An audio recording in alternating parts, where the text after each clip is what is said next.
Welcome, welcome to the Living in Utah live question and answer session here Thursday evening, 8 p.m. Mountain Time. I try to make it every week. Just an open forum, whatever you want to talk about, whether it's the state of Utah, United States, whatever's on your mind. We'll try to answer the questions. And I've got some Utah news to go through, and that'll be about it for this evening. Weather in Utah has been great. In northern Utah, you're looking at 80-degree days. It's just gorgeous outside. We have had a little bit of rain, tonight, a little bit of rain last night. Nothing that lasts too long. We do need the water. We really do need the water content. So, not as much water as they are receiving in Florida. Wow, that's a shock. So, real big shock. So, yeah, it's surprising. And a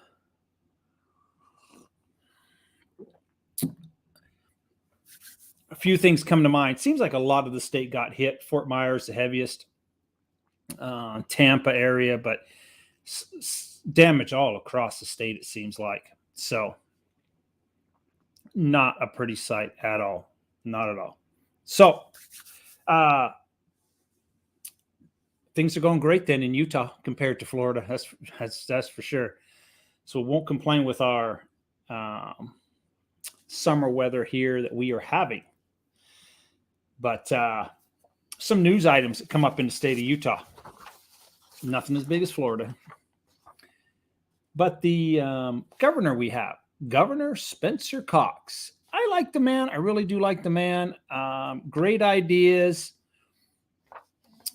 I really respect the guy. I respect, he's very open, does a lot of town hall meetings. And he'll pretty much tell you the truth, and which I like. So if you agree with him or disagree with his viewpoint, at least he's telling you pretty much the truth. He seems very straightforward, very honest, very upfront. And but anyways, he has been recognized as one of the top emerging leaders in the world. So Time 100, they feature rising stars from a variety of industries, celebrities, musicians, dancers, artists, athletes. Well, Cox was recognized in the leadership category. So he did receive, he is in the top 100 in the world. So in the leadership category, which is phenomenal. So from the little state of Utah, Governor Cox being recognized, Time 100. The other thing we are having talked about in the news in Utah here is possible tax increase. There's a proposal that has been brought forward for the legislation session coming up in 2023 up on Capitol Hill.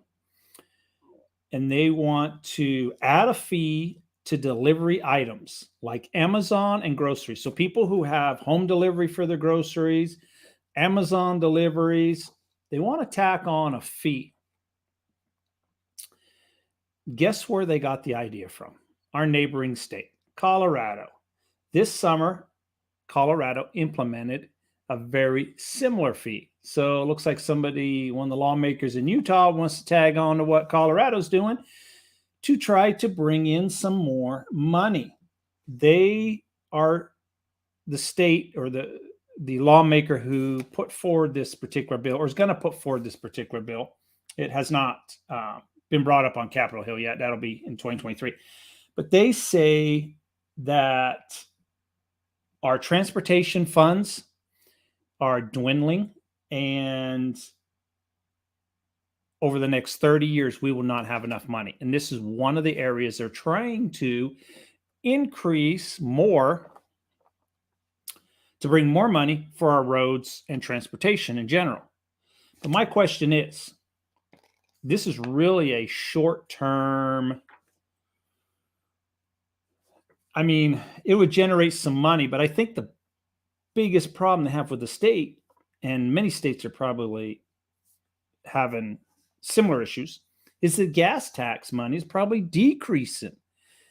Cars that are more fuel efficient, you get more hybrids on the road, more electric cars. And as we go forward, the electric car population will increase. All the big manufacturers now have EV cars in the pipeline to be rolled out.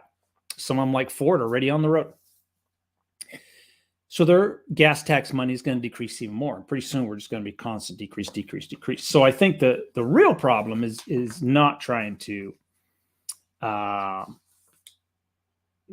do this here, is to figure out how you're going to tax electric vehicles. And I think every state has a similar question. I know in Utah, they spent some money, and I don't know where the study is at, but they earmarked some money for a study on charging people per mile that they drive. So basically, I guess they would take your odometer reading right now, 100,000 miles. And when your license plates are due and you had 120,000 miles on the car, you would pay X amount per mile, I assume, in registration fees. It's a proposal that's been looked at in Utah. I know they've got money set aside for it, and they are looking at that. That's probably what Utah will end up doing. So I guess be prepared. Great. Just as I moved in, taxes go up. Yes. Taxes go up. Those Amazon deliveries will cost a little bit more money, maybe. Now, that will be next year if it gets passed. I don't know. I'm 50-50 if it's going to pass or not.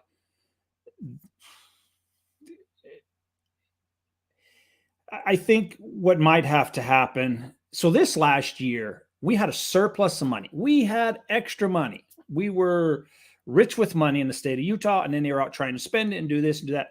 So I think some of this needs to be earmarked in different categories, and maybe transfer money over to the transportation department. That's what I kind of feel, but we'll see what happens. The state of Utah, I think they do an overall good job on taxes. We're definitely not the lowest. It really depends on where you're looking at the money going in and out. Like our property taxes I consider them very reasonable. There are many states that you'll pay 2, 3. I mean, like Florida, you'll pay 3 times what we pay in property taxes here. But we do have state income tax, and some of them other states like Florida, I believe, does not have a state income tax. So I guess that makes up for some of it.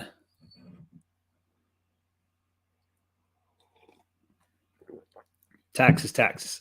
Any other questions this evening as we roll along? Probably a quiet night. Seems to be starting to head into a lot seems to happen this time of year. There's kids in school, and we're going to have Halloween, and then Thanksgiving and Christmas. And I know a lot of people are preoccupied. And right here in Utah, a lot of people are occupied. Some people are getting their boats out of the water, winterizing the boats, camper trailers, et cetera, et cetera. I mean, we've still got a few more weekends of nice weather, many more weekends of nice weather, but some people are doing it now. I got a friend that's actually pulling his boat back this weekend, and he's going to winterize it and just put it away for the winter. But we'll see. We'll see how that goes. Had the housing market bottomed out? I don't think so. I think we still have room to go to the downside on pricing, is my gut feeling. But also my gut feeling is we have not bottomed out on the interest rate increases either. So there is a real slimmer of hope with the, good news, bad news, I guess. One of the federal chairmen, I believe he is out of Chicago. He's a little nervous on the rate increases, and he wonders, are we going too fast, too soon? And I have to agree with him. I totally have to agree with him. When they lowered rates during the pandemic, I know they were trying to keep the real estate market going and keeping the whole economy going, but I think they went too fast. They dropped rates too fast, too quick, and too low. And I think that's part of the problem that we have. Instead of a wait and see approach, they just chop, chop, chop, chop. And now we're doing the same thing going up. I actually personally think we should have started last year with the rate increases to slow the economy a little bit, maybe 0.5%, not wait till what I consider the last minute. But anyways, so there is a glimmer that there possibly might be more individuals with the Federal Reserve that are thinking along those same lines. So we may see a little bit of a slowdown on rate increases. That's just I'm just throwing that out there. My personal. What did not help yesterday is the unemployment numbers. They came in lower than expected, which they were released today, maybe, or yesterday, which in my mind is a great thing. I love people being employed, jobs, and they purchase homes. People purchase homes with jobs. If you don't have a job, you can't purchase a home. That's the bottom line. But unless you got a big trust fund or big inheritance or something. But so the Federal Reserve has come out and said they want to see unemployment rise. They want to see it rise. And with unemployment not rising, was not a good sign for future rate increases. So that's what came out in the news today. Me personally, I don't like to see higher unemployment numbers, but I also don't like to see higher interest rates. So as far as the market bottoming out, no, I think we have room to go to the downside. I think the whole country has room to go to the downside. Until I think we will continue seeing some price decreases until we can stabilize the market. And what I mean by that is if we can lock in an interest rate at a certain level, and then people will work with that. Whether that number is 6%, 7%, 8%, I think if we can stabilize for months after month, 6, 6.5, 6.25, somewhere, and just consistently have that same interest rate for months and months, I think it'll stabilize the market and pricing will probably then level off a little bit. And people will have a general better feeling for the economy that we're in. I think that's part of it right now. So, but it's I don't believe we are going to see 3% loans again. Could change. That's the one nice thing about the mortgage rate in the United States, as opposed to I know some countries in Europe, they have a floating rate. So it goes up and down. As the rates go up, their mortgage rates go up. Some of those countries do have fixed rate mortgages, but they're for a short period of time, maybe 5 years. And then after the 5 years, you then see where you're at and you continue. You either go to a variable or possibly go on another fixed rate for a certain time period. But that's great in the United States. We always have the ability, as rates go down, to refinance to a lower rate. So it is a great system. Any more questions this evening? That's what many people have done over the last couple of years. Refinance, refinance, refinance. Very, very busy. Well, I am going to call it an evening then. And I will be back again next week, same time. Appreciate everybody who's joined us. Take care and stay safe.